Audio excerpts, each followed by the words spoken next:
Hello and welcome to the Build Better Homes podcast. I'm your host, Royal Mortier, and with me, my trusty left-hand man, John O'Shea. How are you today, John?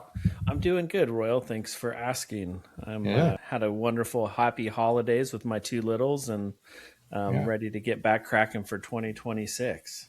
Hey, and I see you're pulling off the Cousin Eddie greasy hair look going on there. You know, my barber closed up shop, and I haven't known what to do for the last 3 weeks, so I'm letting it go. You live where it's cold, like just, Yeah, I got to yeah, be warm. creates a layer of insulation up there. Yeah, I So, haven't known what to do since he left, so yeah. trying to figure it out.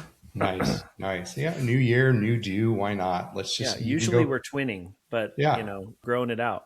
yeah. You can go full Fabio if you want to.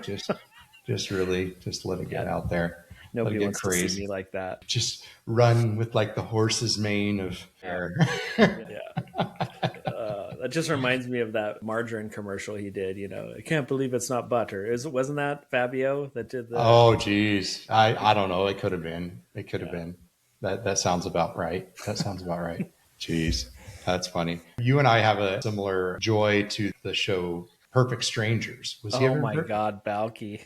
Yeah, was he ever in Perfect Strangers? I can't remember if he was He perfect. probably was. That's the golden era of Yeah, sitcoms. You could never make those sitcoms nowadays right. because of all of the PC stuff that they were Oh, not respecting back then. yeah. But certainly was funny at the time. And man, the dance of joy between Larry and Balky, I feel Oh, like yeah. every time we sign a good contract or we do something where we Yeah. actually get something done, both of us are doing the dance of joy. Yeah. Yeah. We get those text messages back and forth to each other with that GIF on there. Yeah. So, funny side story. It was literally right after my wife had our daughter. My daughter was born in Eugene at Oh, Riverbend Hospital. And there's a brewery down the street called Hop Valley. yeah. And Eugene, obviously known for track. And I go down there and my wife was like, I go, babe, what do you want? I'll go grab you whatever meal you want. You just had her daughter, whatever you want. 100%. And she's like, I want the berry cheesecake from Hot Valley. And I was like, okay, like Did sounds you good know to she me. fancied that, or does that Yeah. completely left field? Oh no, I knew she enjoyed that Okay. dessert. But that's like, I really would love that. If you can Mhm. get me a slice of that, that would be great. So I go down there and there's a track meet at Hayward Field and Carl Lewis is sitting there in the bar. Oh, wow. And if you remember, there was an episode where Balky is talking about meeting Carl Lewis and going to the Olympic trials and how Carl Lewis was supposed to have a ticket for him and goes through this whole thing and nobody believes him. And then at the very end of the show, Carl Lewis shows up at their apartment. And so I went up to Carl Lewis and I was like, hey, aren't you that guy that was in Perfect Strangers? Oh my gosh. And he got such a kick out of it. He had me sit with him. We enjoyed a beer together. And then kudos to the people at Hop Valley. I remember I ordered the cheesecake and I was like, they were like, hey, we're out of cheesecake. And I went, you guys don't understand. My wife just had our daughter. Mm-hmm. She really, really wants a slice of this cheesecake. Are you guys saying you're out or you just are out for today and you're rationing it? So you've got some in the freezer. And about 5 minutes later, the manager comes walking out with a piece and he's like, it's still frozen. But he goes, yeah, we had to dive into our stash that was put away for the rest of the week. So that was really nice of them to do that for me. I got to hang with Carl Lewis. And yeah, I got back to the hospital and my wife was like, what took you so long? I was like, I got to have a beer with Carl Lewis. What are you talking about? That's hilarious. My daughter was born at Riverbend as well. Oh, yeah. Yeah. So small world. Yeah, great operation they got there. But Really all was. right, digression here. But you missed our last podcast Yeah. on the ADUs and the ACUs. So I kind of dove into some things there. But as we're coming into the new year, Happy New Year, everybody. Yay. Over these last 5 years, we've been really, COVID was obviously a big thing that sparked it, the big push into more remote work. And now we're seeing a bigger, some other pushes into kind of multi-generational housing. We're seeing more pushes into really people, the home gym, or just a lot more health-based situations at home. And so I thought this would be a great time as we talk with a lot of designers, builders, developers, for us to talk about what are kind of the big things that we're seeing that are in which we're designing homes for how we actually live in the present day. And so I think that's a great topic for us to get started on. We'll be talking about a lot of this stuff throughout the year. And I know we've already got some guests lined up talking about some of these different things. So this is where I thought we would hit this off. So really, we're going to be hitting on design trends for 2026 and how we're really shifting away from a lot of certain aesthetics and more towards a long-term livability and just planning our home around how we actually like to live throughout the day. Yeah, and it isn't about paint colors. I mean, everybody can talk about Pantone and the brilliant white or whatever 2025's color of the year. Those are the people that actually designed how you interpret colors. They're super old company, but it isn't about paint colors. It's about how homes are being lived in, how they're fundamentally being designed, how they're differentiated from one another.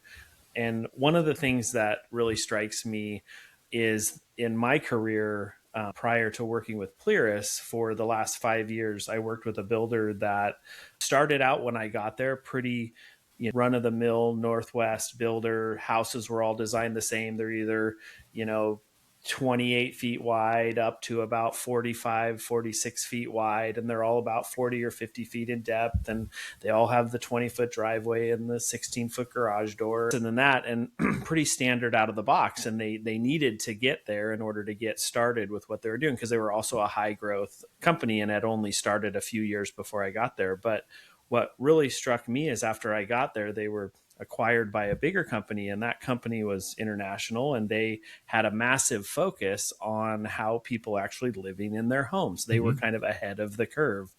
And so one of the things that I was exposed to after I started there was, how did they go about assessing how people were living in their houses? So some of the ways that they did that were interviewing people after they bought their house, or maybe even while they're in the sales process of what they're looking for, and kind of saving that data, kind of keep a pulse on the current market. And then after people had lived in their house for 6 months or a year, what they were lacking or what was working really well.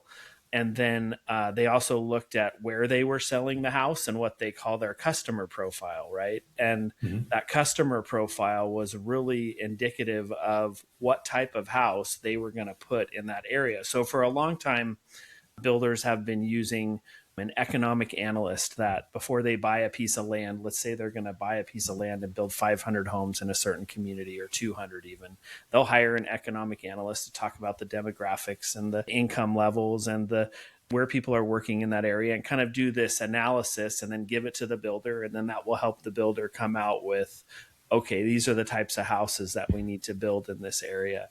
And this particular builder that I worked for before took it even to another level, where they're actually using and talking to their buyers and getting, like I said, at the inception, the sales process and post sales and all that.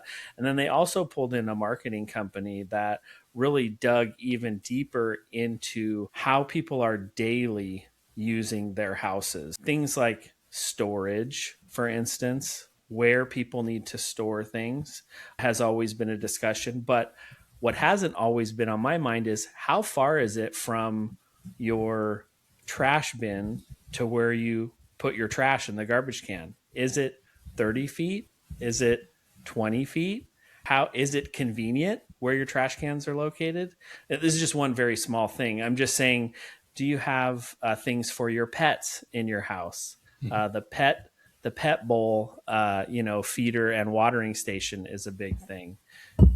How do the kids use the house? How does the husband and wife use the house on a daily basis? So anyways, I'm really interested in this conversation because I had huge exposure to it over the last 5 years, or that previous 5 years. And we really went quite in depth with how people were living in their houses. And so long-term livability is one of the fundamental things that wasn't always discussed when building houses. I think builders tend to focus sometimes on units, door counts, profitability, even if building nice homes, not cutting corners or anything like that, but just tend to focus on those operational KPIs to grow their business. And they're still talking to the customer, but they're also doing what's best for the business. So how do you balance those two things and give the market what it's demanding is a great question to answer. And fundamentally will be the successful builders will be doing that. The key thing that we're seeing is the shift from, does it have street appeal? Are the Right. photos pretty? I mean, those kind of elements are still important, but how does the home function in real life? And you and I were talking about the books we're willing out to read this year. And I Mm-hmm. brought up one specific one, which was the Steve Jobs biography.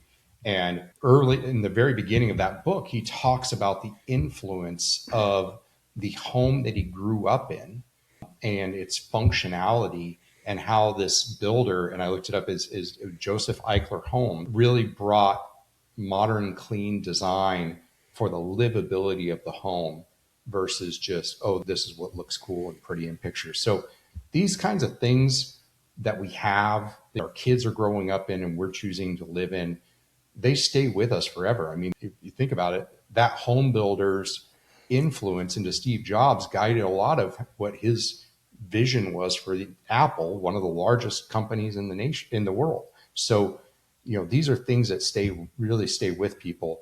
Anyways, so we've kind of categorized this out into top five, or a list of five things that we really see are big things that people are starting to implement, and we're seeing more implemented in a higher percentage over the last few years, really going into 2026. And hopefully this kind of is assistance to our designers and our developers and builders on this podcast, that you kind of think of these things as we're going along. And the first one, this has been a topic at the International Builder Show for, I can't remember how long it's been that this has been a constant topic. And that's aging in place or multi-generational living. So really designing a home that is functional from having kids all the way to retirement, Mm-hmm. and there's key things that go into that. One of those first ones right off the bat is a main floor living situation. No That stairs. right, no, well, or having an upper floor area, but that's more accessory to Yeah. what Master you. on the main, mean living on the main level. Right, Yeah. right. Those are big things. Wide circulation, as in like having a full open floor plan for just wide open areas. I know some people, they're like, I don't like the fact that my kitchen opens into my dining room, opens into my living room, opens. The fact of the matter is you may not like that now, but as you grow and you're, say, going in different stages of life, having that openness and being able to reconfigure your area with just moving some furniture around is a Mm. big thing. That's a big thing. Zero threshold entries or wider door openings in general. I talked about it that right now California is the only state that requires compliance with the ADA on residential units, but the big overarching thing they're looking for in that is 3-foot door openings. All your openings are at least 3 feet. And as we're getting bigger homes and these bigger rooms and other stuff like that, those are not difficult things to account for. Putting in a 3-foot doorway instead of a 2'8" is something pretty simple to account for. And having your flow, as far as your flooring flow from one room to the next, again, something pretty simple. And with that big open areas, you create a situation where you have flexible space in your main open areas, or what we're seeing a lot more is not necessarily calling everything a bedroom, but calling it like a bedroom slash office slash den, where that room can serve whatever purpose that person needs at that time. So Yeah. Flexible space. Early planning avoids costly future renovations, right? So I'm going to hit on what you said. It's easy to put a 3.0 door in and make it a 2.8, but it's not easy to have a 2.8 door and make it a 3.0 door. right, So that's why the planning piece of, okay, what is the time horizon? And maybe you're not going to live in your house forever. You might move. But I know in the age of 2026 with the baby boomers, which is always a interesting conversation, right? My parents are baby boomers. And they very much wanted to have a home that they bought in the late 90s, that now it's 2026, that they could stay in for 20 or 30 years. And so they were considering all of the factors of the zero thresholds and the ability to make clean flow. So talking again about where do you take out the garbage from the kitchen out to the garbage can, or how does your house flow from one room to the next? Is it easy to navigate? Does it Right. make sense in the way that it's laid out? And if you take your time horizon of how long you're going to be living in the home into consideration, then you can avoid really costly things. Again, going back to it's easy to put a 3.0 door in now, but not later if you Right. have a 2.8. And so that's a very microcosm of the whole thing of a future renovation, but it's very much a good metaphor for it. So these things are really no longer just like baby boomer or senior housing stuff, which for a long time, that's what it was discussed. Well, let's just put the ADA stuff in where people are in their 70s or where they're really going to need it. Tagging on to your conversation about multi-generational houses, in other cultures, families live together for a very long time. As people age, the children take care of the parents, and that's happening more and more, again, like you said, because of COVID maybe, or just because interest rates are high or people don't want to move. One of the things that I don't like is the word downsizing. It's more like right sizing for your lifestyle. Downsizing for some reason just kind of has a negative connotation when you're speaking with someone that wants to maybe get a smaller home that's more functional for maybe their age group or what their needs are. And so right sizing is Right. a really good way to put it. But anyways, so yeah, just kind of keying off of what you're saying about planning appropriately for the time horizon you're going to be in the home is a big deal. And there's a lot of things that now are becoming standard features that aren't just senior housing things. So smarter builders are driving more of the demographics, like I said earlier, of the location of where the house is and what the specific customer profile. Are these first-time home buyers? Are these move-up buyers? Are they like what you would consider people who like their toys? Like, do they need an RV garage? Yeah, they're basically targeting a more specific customer profile to be able to understand what house they need to build there in order to meet that market, and just being smarter and not working harder. And it's nice when we work with a few builders that even though we have these base plans for our home, they're provided with a lot of options. And integrating in those options is something that's honestly is very simple on the builder side, in which they can show those options to the buyer and say, hey, this is what the fee is if you want these things. And we're not just talking, we're changing the cabinets, we're changing the pulls, it's different doors. It's a complete reconfiguration of a floor plan to some extent, where, hey, this is open to the downstairs, or this is fully enclosed and it's a loft room, or that loft room is now a bedroom, or Flex space, yeah. those are nice features that as we're building out plans and we're putting in the architecture work, we're creating these systems that we can anticipate what maybe that person's life situation is that's going to dictate those things.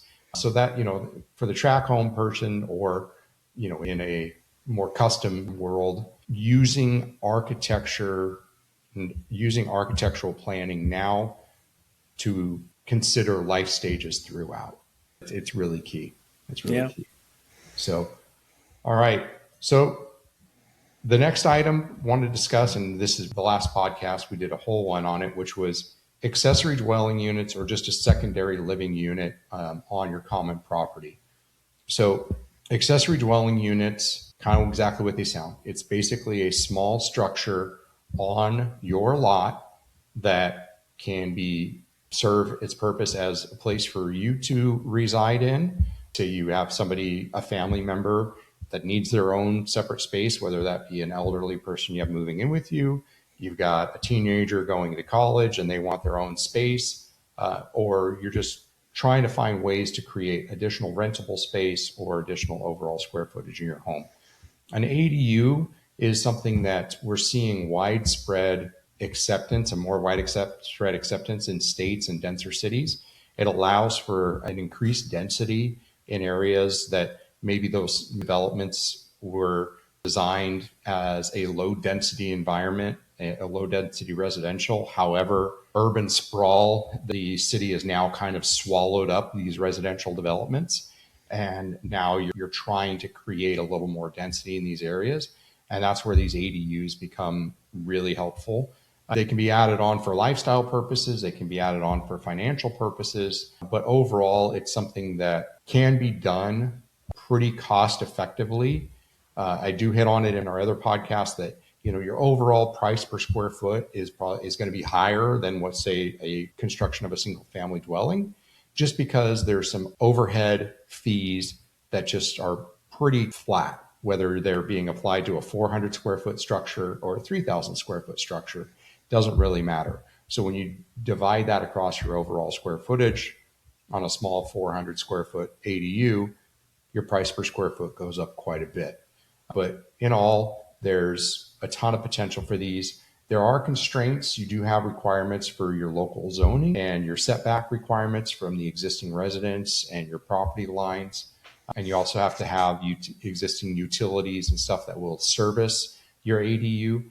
But it is something that creates this secondary space either for your use, or you can even rent them out in many cases. So yeah, ADUs are kind of different in different locations. So in my career, there was some municipalities that would say, okay, you can go up to 800 square feet, and these are the requirements for that, but you can't have another oven, let's say, right. in there. You can't have a cooking space, but you can have a cooktop or something. Or you can go up to 1,000 square feet, but you can't have something else. But so they're different in different locations. And to your point, yeah, the middle housing effort here is increasing density as a trade-off to urban sprawl, right? So people that already own a property, if you have a backyard and it's large enough, like Royal was saying, there are certain zoning setback issues and lot coverage that you have to look at when you go talk to a municipality. But one of the things I wanted to peel back about this is you don't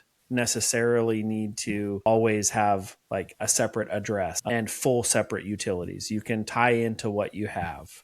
You don't always have to run a new sewer line or run a whole new electrical line, or considerations to look at your panel on the inside of your house. Are there slots available? If you have a 200 amp service, can you put 40 amps out there so that you can, in your ADU, so that you could have some lights and have a net heater or a mini split or something out there, meaning Right. HVAC, so there's those things. And I think just hitting off, if you want to have a separate address, that's a very different and separate utilities, and have this fully separated space. That's a very different discussion than what we're talking about, which is just the accessory dwelling. And you probably covered that in your podcast, but I think there's a lot of different benefits to having the ADU, from a garden shed to a separate living space. A lot of people are taking advantage of that now, and especially the remote work. If you have a hobby or if you have a work that you need to get your own separate space. As the industry moves forward with all of these ADUs, is it more about family flexibility, or is it more about income generation? What's the demand? Yeah, and we're seeing a back and forth on that. It does create, it obviously improves your property value, right? Yeah. You have more square footage. If you sell the property, you have more flexibility with it. Where I say we have like a city that's kind of urban sprawled and swallowed up these communities. In a lot of cases, there's a university there. There's a need for that kind of housing. Yeah. Or, in whether it's in like university cities or vacation cities, we're seeing this situation of single family dwelling that are existing, that they are taking advantage of that, right? They're building out that ADU as an additional rentable space. Yeah. I talked about it in the other podcast. We had a jurisdiction, we had a developer that we were talking with and also working with the jurisdiction, that they were very vacation heavy. So they were almost the entire population of the city were either retirees or people that had a vacation home. That was it. There wasn't Yeah. much in between. Yeah. And so what they wanted was, they wanted these homes to be built as an age in place, senior friendly, but they wanted the developer to have a flat fee option to add an ADU to the back of these as part of the build. And almost every single home that was built, they ended up doing an ADU Yeah. because Yeah.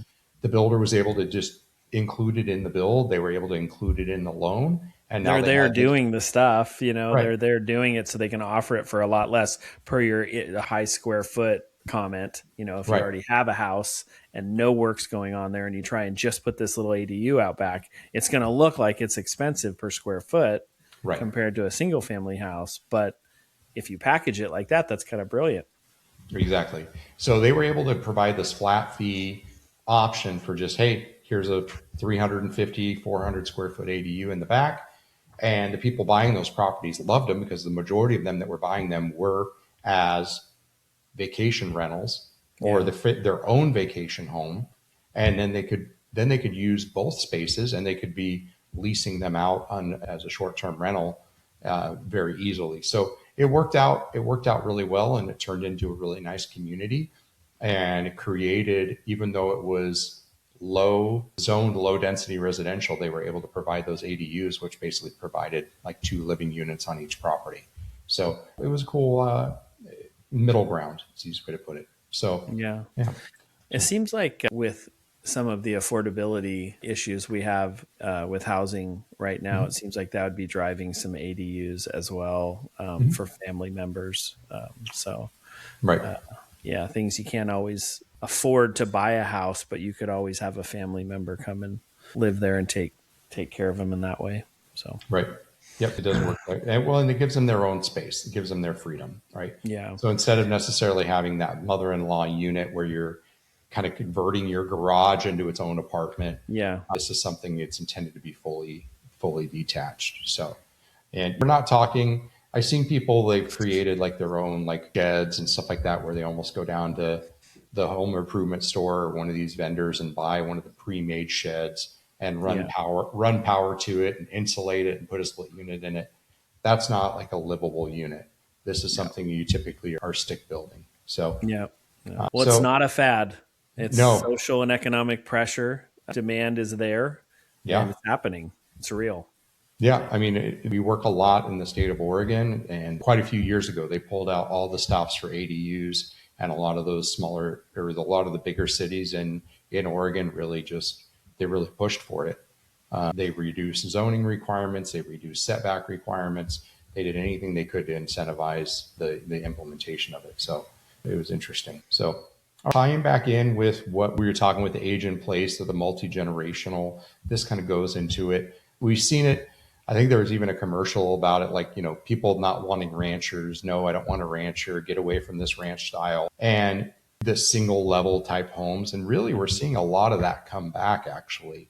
And granted, the newer homes that we're seeing, when I think rancher, I'm envisioning the shallow depth, super wide, Snout houses, with 1,200 square foot snout house, right? yeah.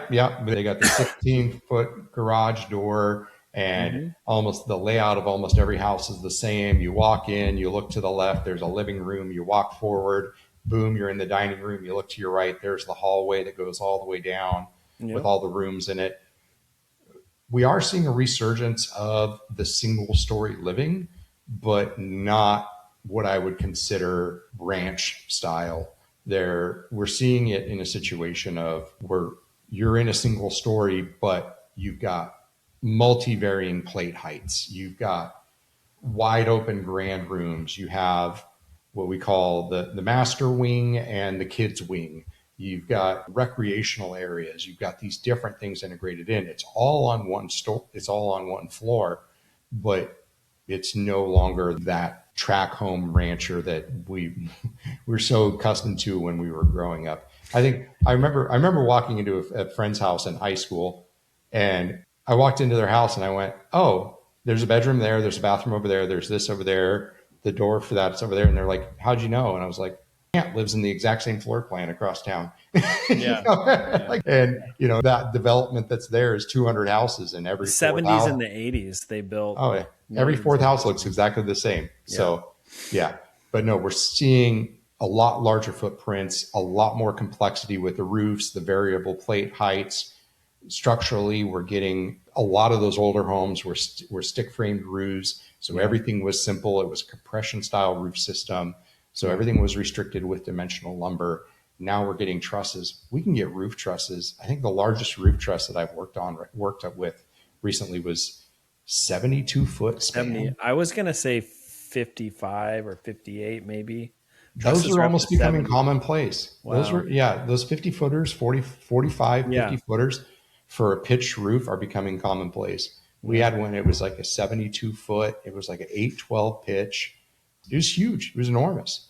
And it's odd when you're working with that large of trusses and you're How realizing, tall was that?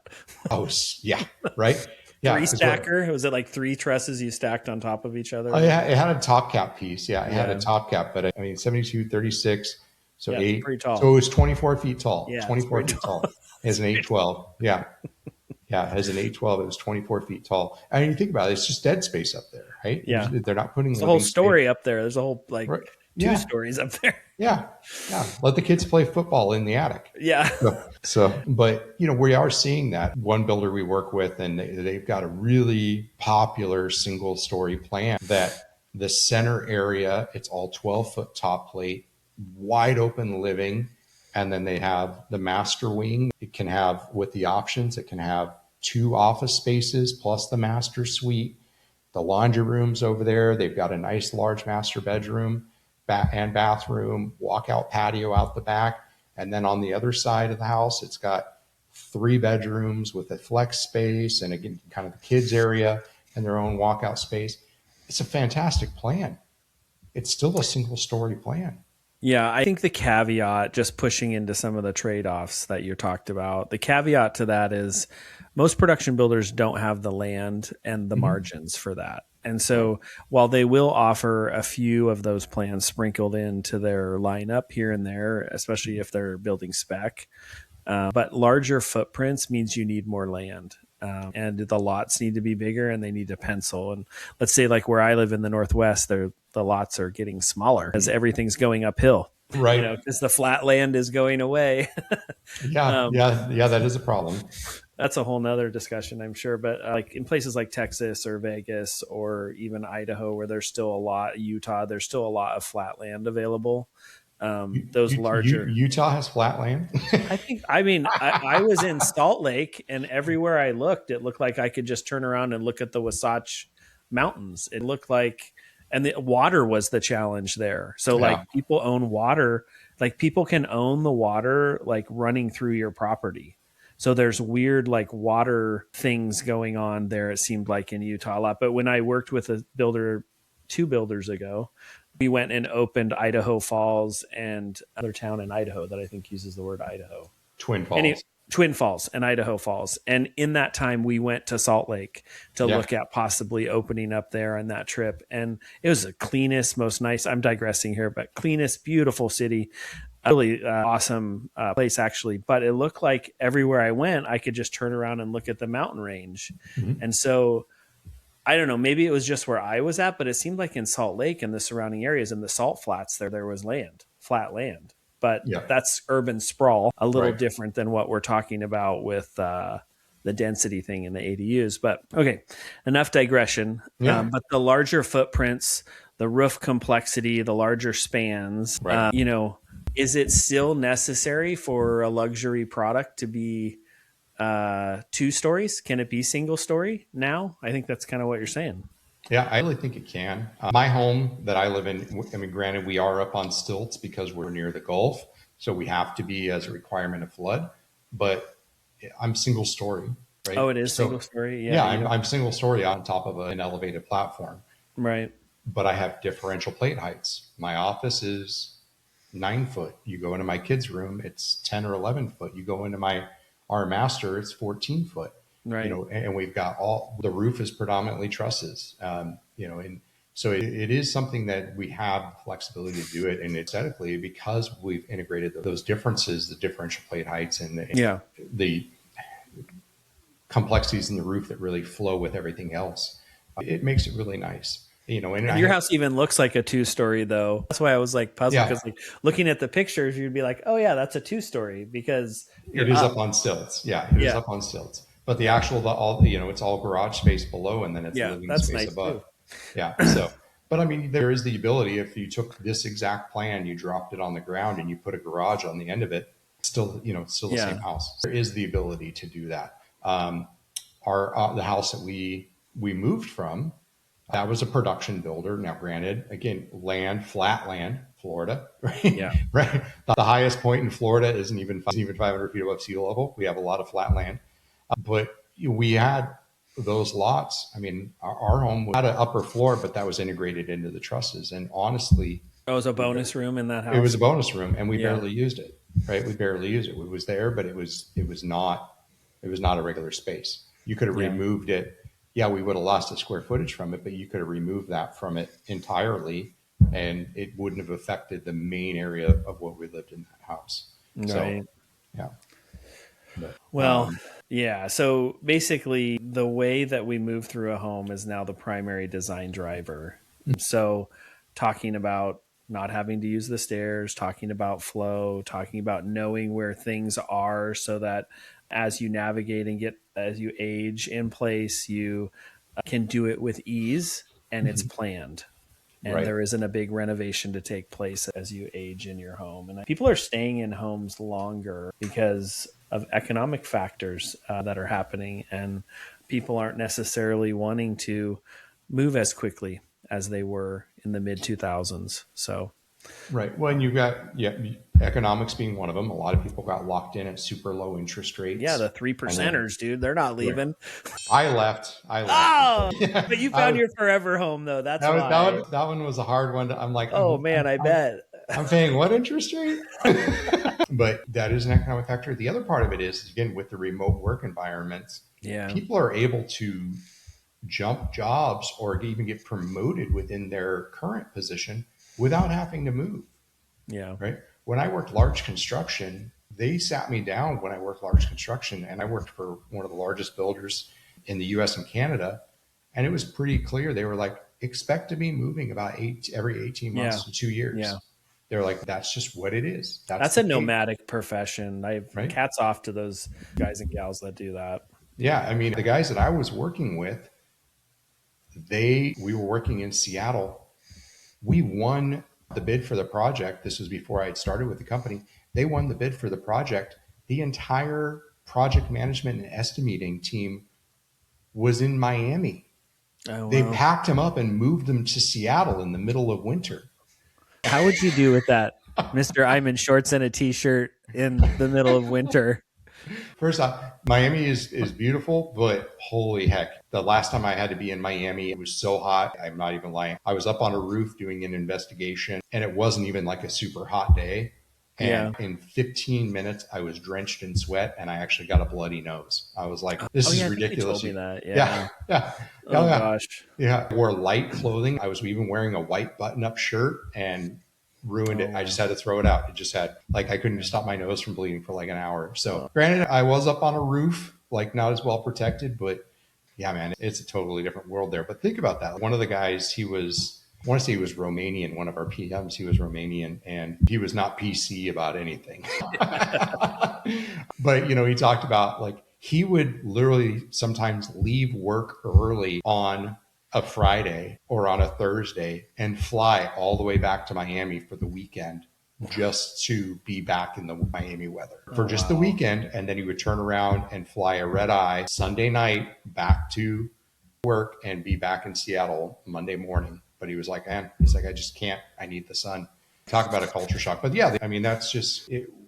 With many industries now, you don't have that requirement. You don't need to move with the work. You can stay right where you're at. So that is a big reason why people are staying. And that is another big reason why we need to look at this multi-generational living of having kids to being empty nesters to being more elderly. So next item, real integration of your indoor and outdoor spaces. I'm seeing a lot more courtyard integration, which is something super cool, but I'm seeing it integrated more commonly in a production level, just much larger window openings, even in production builder homes. We're seeing much larger openings into our backyard areas. There's been a ton of advancements in these collapsible walls and Mm-hmm. doors. We just did one. We just did one that had multiple 16-foot openings, Mm-hmm. and with these collapsible walls, because they're making them where they're bottom supported. And if they're bottom supported, we're not having to massively increase the header above Yeah. to hold. The original collapsible doors that came out, they were all top supported. They all had super tight limits on their deflection. So we're having to put in these massive headers or Yep. increase the wall thickness or go to steel in order to allow these to be. And so really, it wasn't just the price of the collapsible door, it was the price of all the structural elements that needed to be increased. That project, it's funny you should bring that up. Excuse me. That project, my wife sells windows. Okay. Yeah. So that project, when I saw that and we were talking about, and they sent over those details for the top and bottom mounted collapsible wall Oh, that we were geez. talking about, I started talking to her and I'm like, so how are sales going with these accordion window door? People want to open the whole back of their house up for their outdoor living. And she says the demand is humongous. Yeah. It's huge. They're Yeah. selling, people are budgeting 20, 30, $40,000 for these massive sliding doors that either are pocket doors that either all Yeah. slide like next to each other, or Yeah. they accordion and they collapse together, or some of the really fancy ones go into a wall. Yep. And it's pretty amazing the amount of these things that are selling. So there is a huge demand. My point is, there's a huge demand for the outdoor living, even in environments like the Pacific Northwest, when we're getting, 4 to 6 months, don't say anything real, 4 to 6 months of sun out here. And then the other 6 months is raining and gray. But we do have the ability to be out a little under half a year outside. And so the push for that is massive. And in my experience over the last 15 years, every time we would go into plan design, it'd always be, okay, where are we putting the outdoor living? How is the patio integrated into what we're doing? Because in almost every subdivision, whether it was a custom or a subdivision, really, it was like, how is the outdoor architecture integrated into the house and how can we make that happen? And then Right. the fact that they're now having those bottom hinges allows those openings to be, I would imagine, you tell me, you're the engineer, but way bigger, right? Yeah. The length of them could probably be bigger, right? Because we're Yes. not talking hanging, we're posted off the ground, So, And this is an important thing. We've had a few builds go down a wrong turn because the client came to us and they were wanting these large openings. And we were like, great, it has to be bottom supported. And mm-hmm. we state that. And, we've even gone to the point of, if they have a large opening like that, we are actually having them provide us with the specs of the door that they are going to use. Yeah. Because there's only a few companies that build bottom supported. There's a couple companies that build strictly bottom supported doors. That's all they use. And when I say bottom supported, so if we're on a single level home, it's going directly into the foundation. We're not adding any additional weight to the header of this at all. Okay. And for these collapsible, we just call them collapsible walls, right? Yeah. It's no longer, I got a 5-foot slider, a 6-foot slider, you got an 8-foot slider in your house, right? We're talking 16, 20, 24-foot collapsible walls where they're 2-foot to 4-foot wide panels that will fold and stack on each other, creating this 20+ foot opening. Mm-hmm. And so there's only a few companies that make them exclusively bottom supported. There's a couple companies that make certain models are bottom supported, certain models are top supported. And then there's some other companies that still are strictly top supported. And so when you're talking $20,000, $30,000, $40,000 for the door, that's one thing. If you're talking a bottom supported collapsible wall that you're spending $20,000, $30,000, $40,000 on, that's about it. There's nothing special you need to account for. Because the framing stays the same. It's just an opening. It's just an opening. At that point, you're not adding any load to it. Correct. Yeah. Unfortunately, this bill went horribly sideways for this gentleman. Met with him initially, told him, hey, all of these doors we're designing as bottom supported. You have to be bottom supported.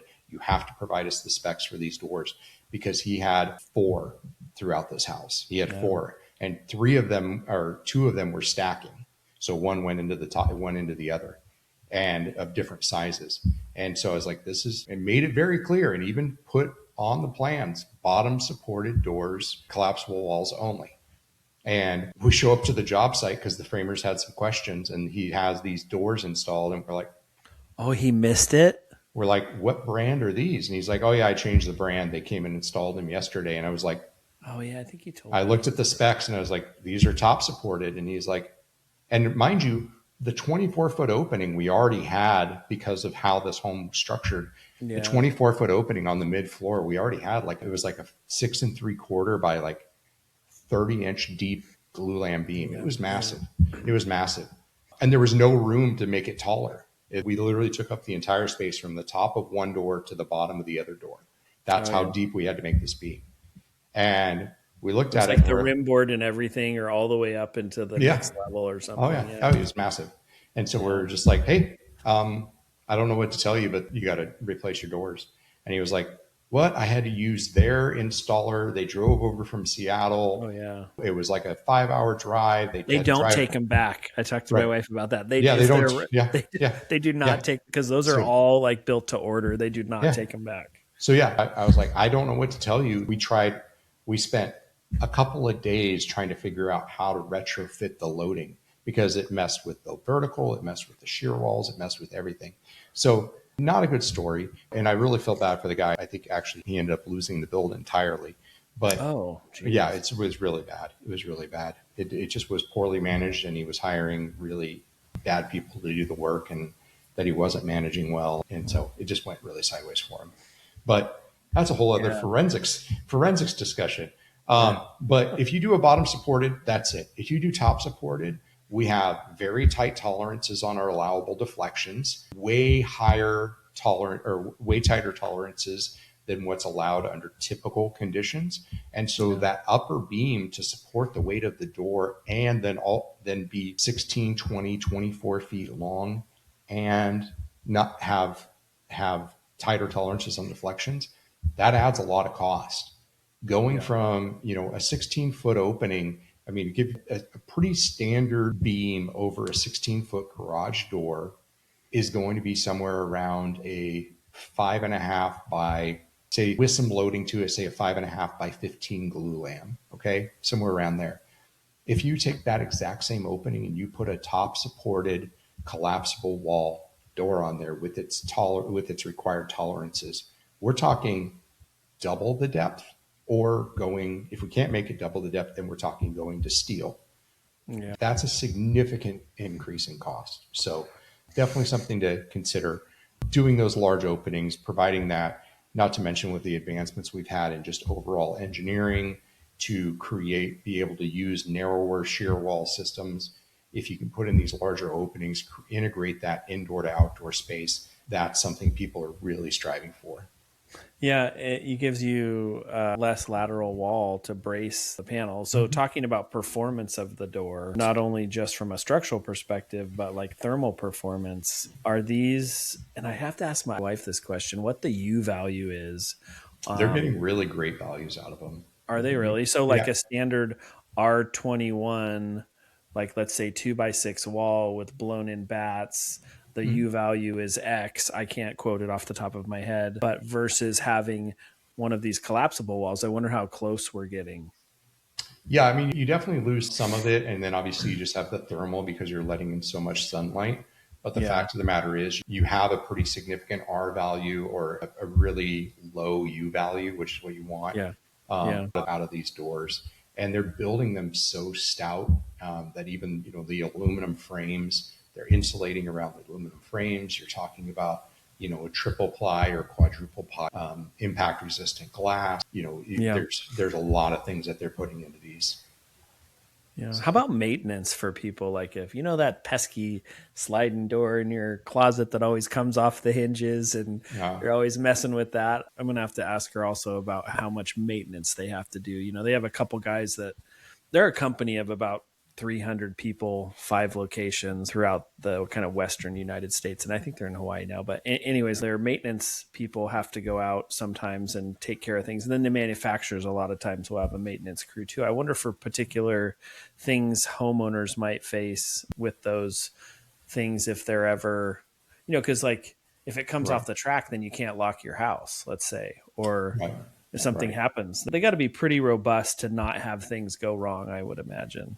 There's companies that are building them right, and then there's companies that are just building them. I guess that's the easiest way to put it. So we had a situation where somebody sent us a spec sheet on one, or they sent me the website printout of the door they were planning to order. And I called the vendor, and I was like, hey, can I get the spec sheet? And they're like, yeah, we probably don't have that. And I was like, okay, what about like any of the testing or anything that tells me what its U value is or anything like that? Yeah, no, we don't know anything about that. Turns out they were just kind of a middle person that was importing these doors from China or some other company, some other country, and then just selling them on their website. And people bought them because they were like, oh, well, this is half the price, half the price, or 2/3 the price of these other companies. If you're going to make that investment, make it right. And we're talking beans. If you're talking about putting in a 16, 20, 24-foot opening in your house, we're talking really beans in what the cheapo door costs versus the right door costs. So, yeah. I am kind of partial to a particular brand, just because I've spec'd them. I've seen them in use. I spec them, or we put them into a house at a home of a friend of mine. She's been in that house for almost a decade now. Every time I talk to her, she raves about it. She was concerned about it. So we need to reach out to them and see if they want to be a guest on our podcast, because all of their doors are bottom supported. They don't require their installers. You can use your own installer. It can be the contractor.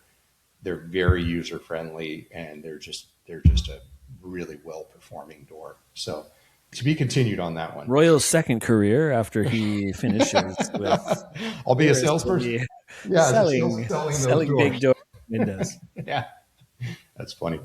So, all right. And now what we're going to talk about is kind of an opposition to what we're talking about with the big open floor plans.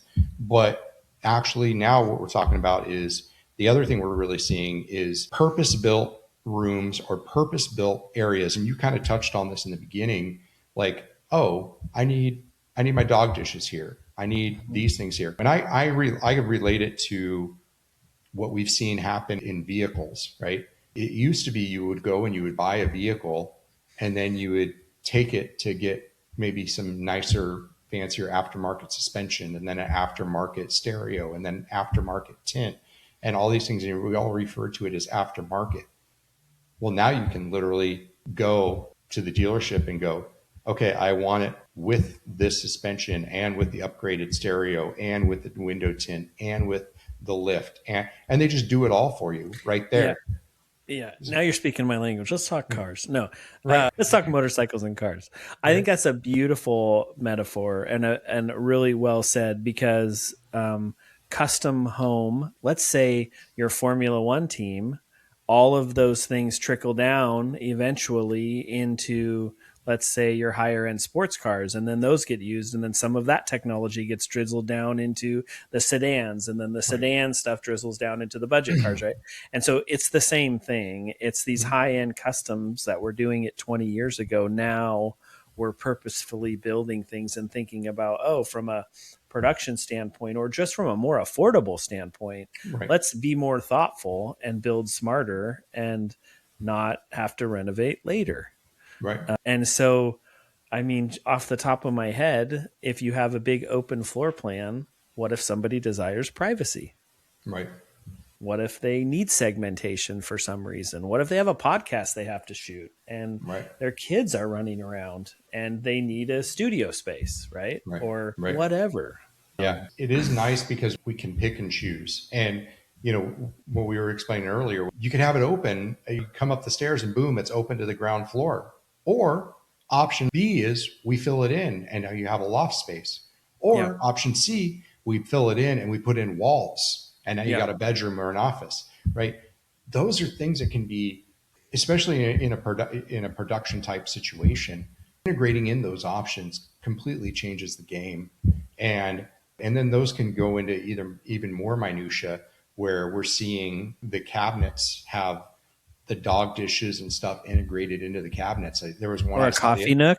A the coffee coffee. nook. Oh, my coffee nook. Don't bring me up on my coffee nook. Yeah. I just need to do a video of like all of the cool things about my house that make my life easier.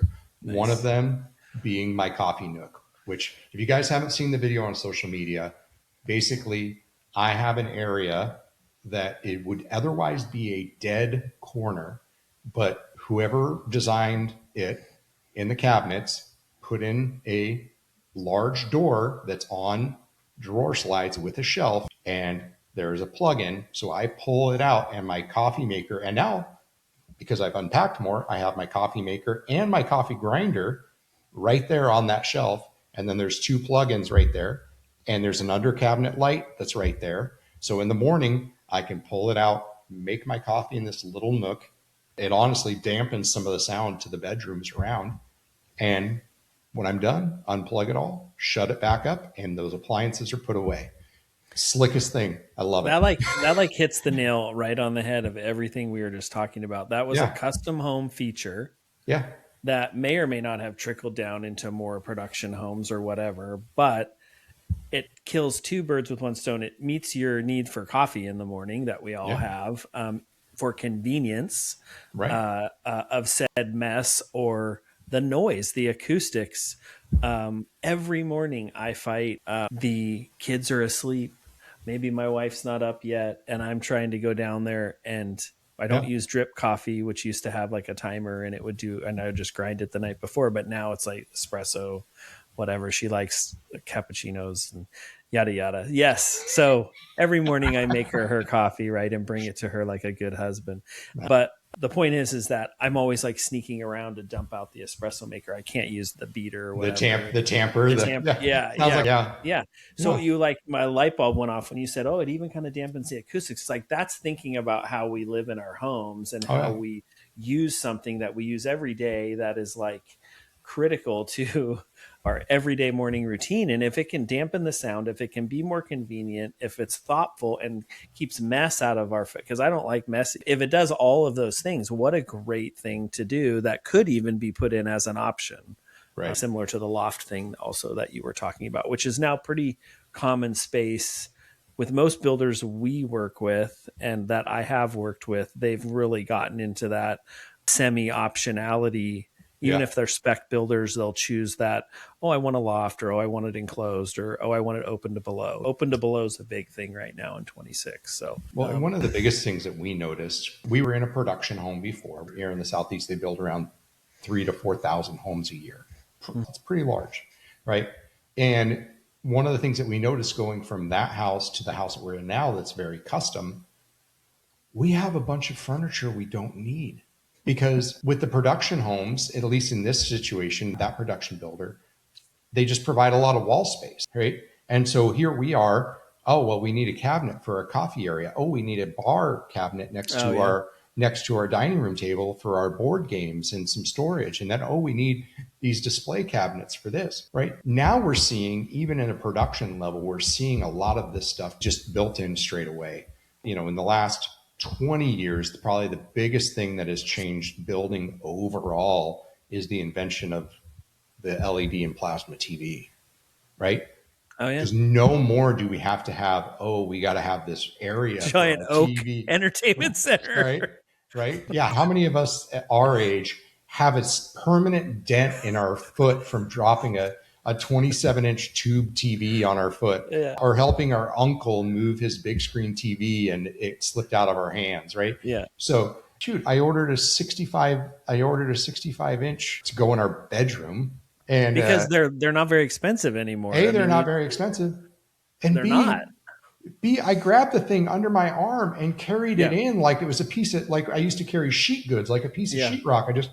Like they're light, yeah. You remember, especially the OLED panels are really light. Yeah. Oh, dude, it's like I still remember like the 27-inch, and you're lugging it, and you're trying to, the giant cathode tube, the giant piece of glass on the front. Oh yeah, Yeah, yeah. The old big wooden ones that then people converted into fish tanks and did stuff. Yeah, what crazy stuff I got. I'm really glad you said TV because at first I thought you were going to say maybe like the toilet or like Oh, water or something. Or I thought you were really going to take it back to the greatest invention. oh no, no. Just in the last 20 years, Oh, LED lighting oh and yeah. and the LED and plasma TVs and just how they've integrated in. And I mean, that's been a big driver, the development of the Gorilla Glass, and now referring back to the big openings that we're doing. Right, we're able to do that because production of glass material has improved so much for TVs, Yeah. for our phone screens, stuff like that. So it is pretty crazy, but you know having these options, going back to this, having these options where we can have built-ins and purpose-built areas where I've seen it even in production homes where dog dishes integrated into a small cabinet, or even like you touch the toe plate. Another thing that I have in my house that I absolutely love is a double-sided drawer, pull-through drawer for our trash can in our island. Hmm. So it's actually two trash cans on either side. And so if you're standing on either side of the island, you can pull it out and access a trash can from either side. That's cool. Super simple. Something super simple to integrate. Getting rid of the garbage can sitting next to your Yeah. island or at the end of your Oh, yeah. peninsula. I mean, that's how I grew up, right? I Oh, mean, that yeah. garbage can was either under the sink and it was too small and it was constantly going out, or it was sitting at the end of the counter stinking. Yeah. And it was like a giant can that everybody tripped on, that all the stuff went in, and it was Oh, just yeah. like it never worked. So that was revolutionary too. Like the trash Yeah. can. The trash can built Yeah. into the cabinet. Yeah. I And mean, to make all it this. double sided, you're just winning. Yeah, yeah, You know? exactly. Regardless of where you're standing on the island, you can grab it. So these are all simplistic features that can be integrated in, added on. Ooh, the other one is the clothing rod over the washer and dryer. Oh, Yeah. like how simple is that, right? Yeah. All these people are trying to shove cabinets and stuff in there, right? They're trying to put a bunch of cabinets, and now you can do a couple lower cabinets. You have all your laundry detergent in there. Now the front load washers and dryers are elevated, and boom, you got a hanging rod over the Yeah. top. Yeah. So much easier. So much easier. So, anyways, digression on that one. Well, no, that's actually all part of the topic. There's no doubt. There's so much. I mean, we could go on for days about Yeah. purpose-built things and being about how we're designing houses. And if Yeah. anybody ever comes to us and wants to design a house, plug. Yeah. We Ooh, definitely are. I got a last one. The floor sink by the back door. The Oh floor yeah, sink or the pet yeah. wash. The The pet pet wash. wash, dude. The pet wash. Wow. Oh my gosh. Yeah. Talk again, those livability things. Hey, you can have this random 21-inch super deep laundry room sink that you have no idea what its purpose is for. Right. Because who needs a 15-inch deep 21 by 21 sink with a Yeah. faucet that doesn't actually have a sprayer, Yeah. right? Yeah. Stuff just It's, sits there, and then like a year later, you look in there and you're like, oh, that's disgusting. yeah, no, instead, meanwhile, you got kids tracking mud in through the back door. It's like, hey, if I got a floor sink or a dog wash, Yeah. they just boom, throw the boots right in there. They get rinsed off. They got a place to dry. It's fantastic.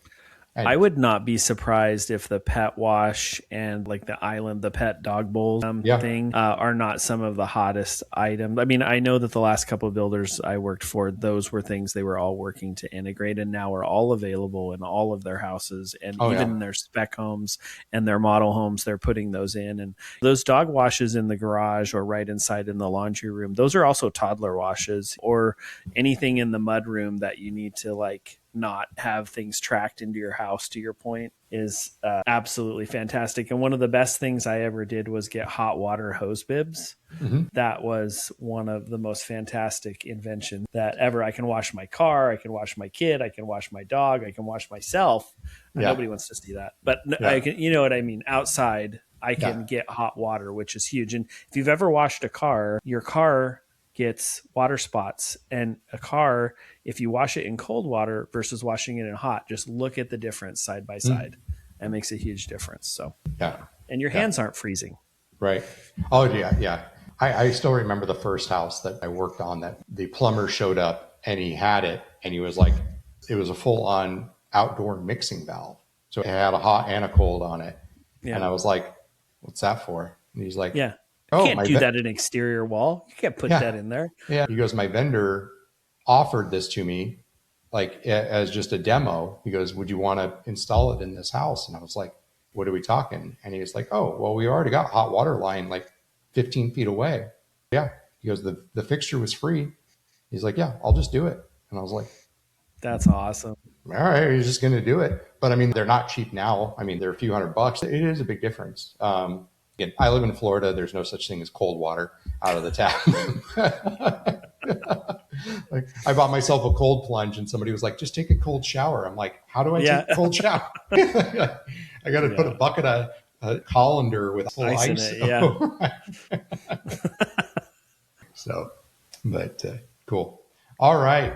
Well, that kind of those are the big 5 items we really wanted to discuss. I guess the biggest question here is if you were designing your own home to be in for the live in for the next 30 years with this information, is this something you're going to integrate in and really think about, because that's the big things for us. With any custom home, these livability things that we discussed, those are the overall expense into the home is pretty minor. It is pretty minor, especially when you think about it. How many times I've made trips to furniture stores to spend thousands on furniture that now that I'm in a home that has a lot of these things integrated in, I look at it and go, hey, I don't even need it. And now I would have to sell it for pennies on the dollar. It's a really different aspect to look at it. So, and I really hope we start to see these things brought in, as like you said, just selectable options as more mainstream with a lot of the builders. Yeah, and we want to invite everybody to comment on this podcast and invite listeners to submit questions. Yep. If you submit questions and we find a topic that multiple people are looking to talk about, we might even do a follow-up episode on this one. Yeah. So there's all kinds of things, cost implications, builder mistakes, code challenges, all different kinds of things that we could put into a conversation here. So if you're interested in what we talked about, please don't hesitate to message us or comment on the podcast. So, yeah, absolutely. Well, that concludes our episode for today. I appreciate you taking the time to listen. If you really enjoyed the content and found it valuable, we always appreciate a follow, and you can like, and more than importantly, share it with other people in the building industry. And if at all we can help you on a build that you are doing or a design that you're doing, please feel free to reach out to us. Our main website is PLIRISco.com. That's PLIRISco.com. We'll have all of our website links and social media links in with the chat or in on the posting. And we look forward to next time. Thank you, everybody. See ya.